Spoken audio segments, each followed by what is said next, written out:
Jumala on valo ja hänen yhteydessään ei ole lainkaan pimeyttä.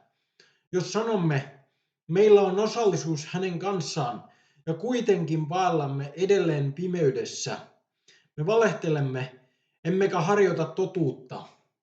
Mutta jos vaellamme valossa niin kuin hän itse on valossa, niin meillä on osallisuus toistemme kanssa ja hänen poikansa Jeesuksen veri puhdistaa meidät kaikesta synnistä.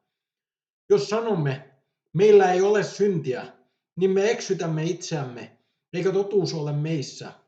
Jos tunnustamme syntimme, niin hän on uskollinen ja vanhurskas antaakseen meille syntimme anteeksi ja puhdistaakseen meidät kaikesta epävanhurskaudesta.